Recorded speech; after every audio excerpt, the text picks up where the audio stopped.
With systems still active in the tropics, environmentalists are talking with people in the Bay Area about the impacts that hurricanes have had on sewage spills, red tide, and more. News Channel 8's Marilyn Parker joins us live now. And Marilyn, we know the back-to-back hurricanes, of course, devastated homes and lives, but the focus tonight was on the environment.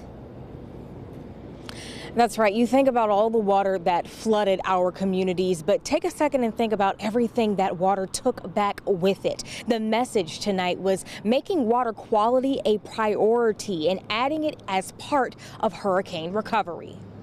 Public health, economy, and infrastructure are all issues after devastating storms, but advocates say we can't leave out the enormous environmental impacts. I can tell you firsthand, I'll never forget the smell of seawater, of sewage in my bedroom. Ocean Conservancy and the Tampa Bay Waterkeeper hosted a discussion Thursday night pushing for clean water, despite the challenges of a growing area with an aging infrastructure not equipped to deal with flooding and power outages.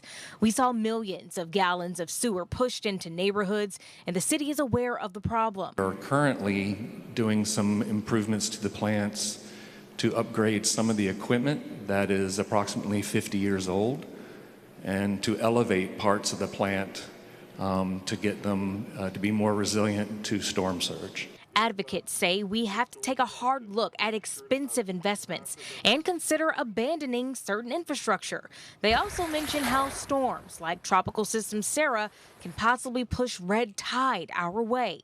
I think there's a lot of potential here for a large bloom. This is the time of year that the red tide really should be growing and blooming in profusion.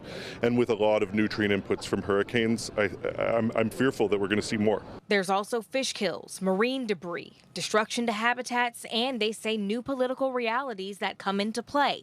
But they find hope in conversations like this. There's an opportunity in Florida to really rise above partisan politics and work towards a clean and healthy Florida environment.